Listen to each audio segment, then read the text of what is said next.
महाराज ये बिहार और छत्तीसगढ़ इससे आगे नहीं जाते क्या आप लोग? हाँ? अरे चित्रकूट भी आओ महाराज, चित्रकूट राम जी की तपस्थली है। 11.5 वर्ष तक राम जी महाराज चित्रकूट में वास किए हैं। अब महाराज समझ में आ रहा कि आपके बिहार में काहे रामायण की कोई जानकारी नहीं रखता। अब आप लोग चित्रकूट जाओगे नहीं, अयोध्या जाओगे नहीं, तो कैसे मालूम चलेगा राम जी ने क्या क्या किया? आप तो वही एक ही चौपाई में महाराज उसी को पकड़ के बैठे रह जाओगे। अरे पहले जाओ, उन चरित्रों को देखो।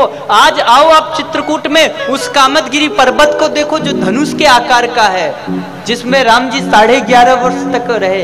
ये हाथ से नहीं बनाया जा सकता। धनुष के आकार का ये पर्वत क्यों है? राम जी उसी पर्वत में क्यों रहे? अरे यही तो विशेषता है। गुप्त गोदावरी एक पहाड़ की गुफा से महाराज जल निकल रहा है, उसी गुफा में समाप्त हो रहा है। दिखा दो कोई महाराज।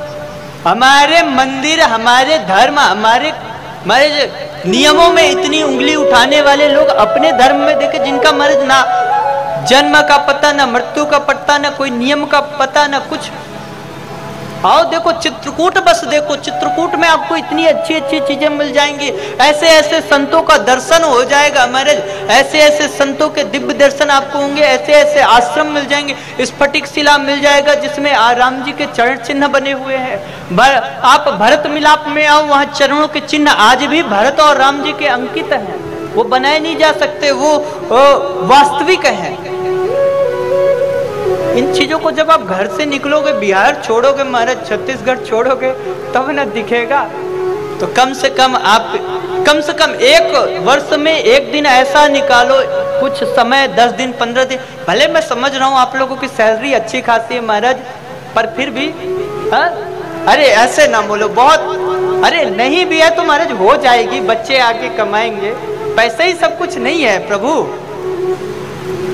कम से कम ऐसा टाइम निकालो कि साल में कम से कम 1-2 महीना 15 दिन की छुट्टी लो, परिवार जनों के साथ में तीर्थ यात्रा जाओ, भ्रमण करो। हमारे सबसे गलत बात यह है कि जो बुढ़ापे में बैठे हैं कि बुढ़ापे में तीर्थ करेंगे। महाराज बुढ़ापे में तीर्थ नहीं होता है, नहीं होता है, नहीं होता है। बुढ़ापे में कितने बुजुर्ग लोग आते हैं महाराज, चलने को उधार मांग रहे हैं, आगे चित्रकूट। अब जाना है महाराज हनुमान धारा, सीढ़ी नहीं चढ़ पा रहे, नीचे से माथा टेक, नीचे से ही माथा टेकना था तो फिर आए काय को थे, वहीं घर से टेक लेते। हाँ? इसलिए जरूर जाओ, तीर्थों में जाओ, अपनी संस्कृति को देखो। ये तो कथा के माध्यम से सुन रहे हो। वृंदावन कौन कौन गया है? मर्ज गिनी चुनी संख्या, ये संख्या और बढ़ाइए।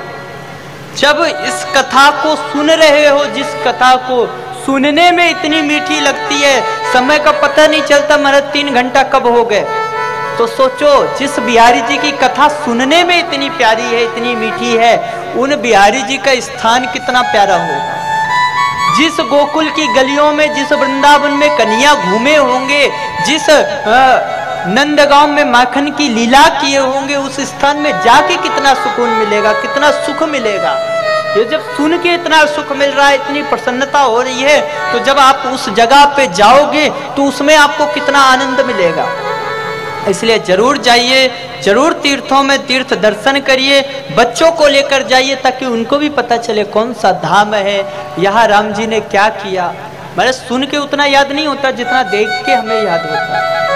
और जब भी तीर्थ जाओ, उस तीर्थ की कोई ना कोई पहचान जरूर लेकर आओ, ताकि जो बच्चे नहीं जाते हैं वो कम से कम घर में देखे तो उनको भी पता चले कि हमारे पूर्वज जाते थे।